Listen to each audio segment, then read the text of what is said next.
Bismillahirrahmanirrahim. Assalamualaikum warahmatullahi wabarakatuh. Nama saya Dinar Putri Lutfi Ramadona. Saya dari Prodi Pendidikan Islam Anak Usia Dini. Di video kali ini saya akan menceritakan tentang kisah-kisah karomah Kiai Haji Ahmad Muzaki Syah. Dalam kesehariannya, kehidupan Kiai Ahmad Muzaki Syah sangat bersahaja. Dia tidak pernah menonjolkan dirinya dalam situasi apapun.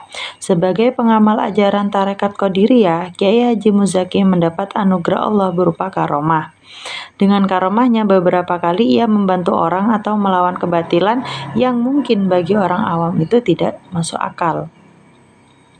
Penulis merangkum beberapa kejadian supranatural yang terjadi. Kisah-kisah karomah yang meliputi Kiai Muzaki. Contohnya adalah sebagai berikut. Yang pertama adalah truk kehabisan solar. Suatu malam, jamaah manakib dari Situbondo terganggu perjalanannya. Truknya mogok karena kehabisan solar. Kemudian kebetulan Kiai Muzaki tersebut lewat di jalan itu. Dia menghampiri sopir truk sambil memberikan satu botol air. Kiai menyuruh kepada sopir truk tersebut untuk menuangkan air yang beliau kasih ke dalam tangki solar.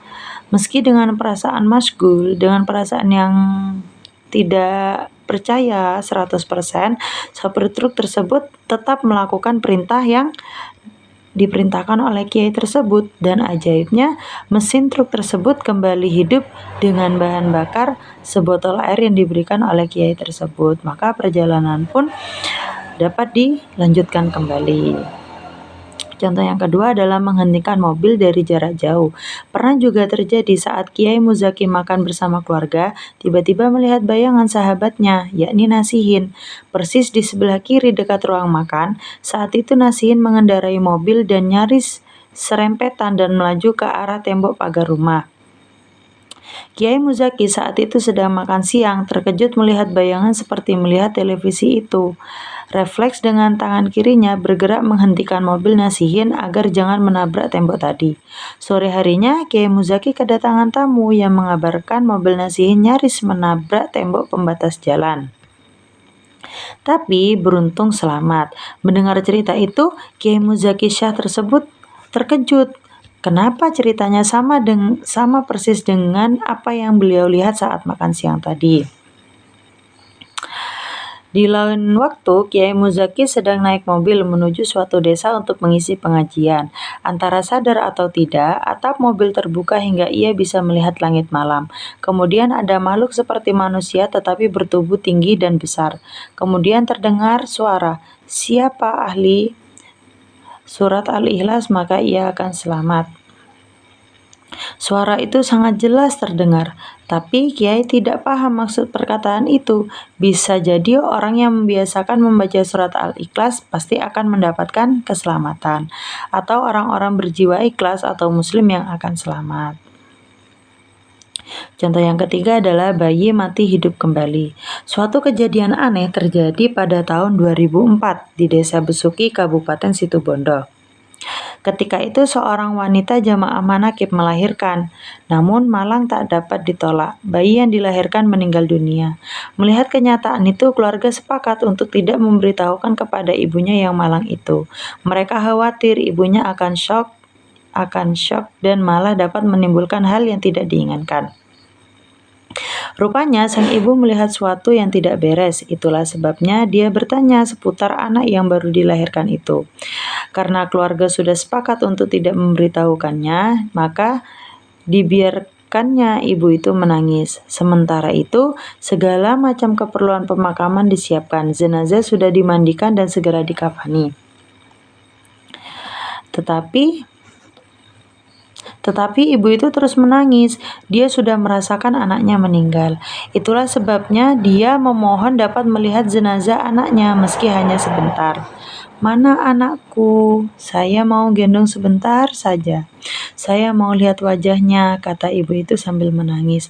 Pihak keluarga merasa iba, lalu jasad bayi itu pun dibawa kepada ibunya serta-merta sang ibu mendekap jasad anaknya. Sambil menangis sang ibu berkata, "Ya Allah, andaikan saja Engkau memberikan kehidupan kepada anak ini, saya akan mengajaknya mengikuti zikir manakib Syekh Abdul Qadir Al-Jailani."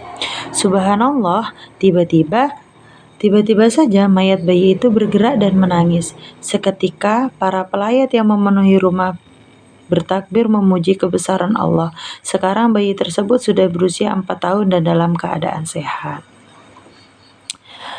Kemudian contoh yang selanjutnya adalah bekas air wudhu jadi sumber mata air masih di Situ Bondo, tepatnya di desa Jemberan.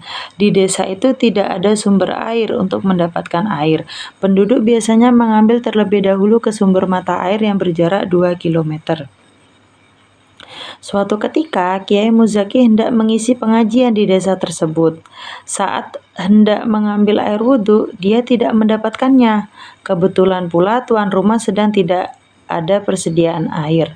Kiai lalu meminta diambilkan air dalam kendi berisi sekitar 1 liter. Dengan air kendi tersebut, Kiai menggunakannya untuk berwudu. Beberapa waktu kemudian, tumpahan air bekas wudu itu menjadi mata air. Kemudian penduduk setempat menggalinya untuk dibuatkan sebuah sumur. Sumur itu diberi nama sebuah sumur barokah. Contoh yang selanjutnya adalah sapi mati hidup kembali. Pernah juga terjadi seorang petani yang bersedih karena sapi miliknya mati. Padahal petani tersebut merawat hewan itu sejak kecil dan hanya hewan peliharaan itulah yang dimilikinya. Maklumlah, dia hanya seorang petani miskin. Petani itu bisa mengikuti zikir manakib bersama anak dan istrinya. Saat itu kebetulan istrinya masih menyimpan sebotol air barokah. Maka dengan perasaan penuh keyakinan, petani itu menyiramkan air barokah ke bangkai sapi tersebut. Sebagian ada juga yang dituangkan ke dalam mulut hewan naas itu. Atas kekuasaan Allah Subhanahu wa taala yang Maha Besar, sapi itu hidup kembali. Nah, contoh yang selanjutnya adalah menghentikan rombongan penjahat. Senin malam 17 Mei 1999, Kiai Haji Muzaki dan rombongan dihadang sekitar 30 orang bersenjata tajam dalam perjalanan menghadiri pengajian ke Desa Cermi, Probolinggo. Dengan tenang ia membuka sorban dan diletakkan di kaca depan. Subhanallah, para penghadang itu tak bergerak sama sekali. Contoh yang selanjutnya adalah sembuh dari kebutaan. Dalam pengajian di Desa Tegal Cuwet, Sumberbulu, Kecamatan Tegal Siwalan, Probolinggo, Selasa 22 Juli 2003, Kiai Muzaki menyembuhkan seorang laki-laki bernama Bawasen, berusia 41 tahun yang menderita buta selama 11 tahun. Setelah membaca surat Al-Fatihah, ia berdoa. Aneh, saat itu juga Bawesan merasa kepanasan karena matanya seperti terbakar. Ia berteriak-teriak. Alhamdulillah, saat itu juga Bawesan tersebut dapat melihat kembali. Dan contoh yang terakhir adalah sembuh dari lumpuh. Berkat karomah pula, Kiai Muzaki mampu menyembuhkan seorang lelaki yang lumpuh ketika ia diundang dalam sebuah pengajian di Desa Karangan, Kecamatan Panti, Jember pada 10 Oktober 2003. Ketika itulah Taufik Mustafa, kerabat Kiai yang sudah bertahun-tahun lumpuh, mendadak dapat berjalan. Mula-mula ia hanya ingin bertemu dan berjabat dengan Kiai. Ia mencoba mendekat tapi tak bisa berjalan, bahkan jatuh terguling. Ia hanya sempat menyentuh ujung jubah Kiai Muzaki, tapi beberapa saat kemudian seseorang tersebut dapat berjalan kembali seperti sedia kala. Mungkin cukup sekian cerita pada hari ini. Kurang lebihnya saya mohon maaf sebesar-besarnya. Wabillahi taufiq wal hidayah. Assalamualaikum warahmatullahi wabarakatuh.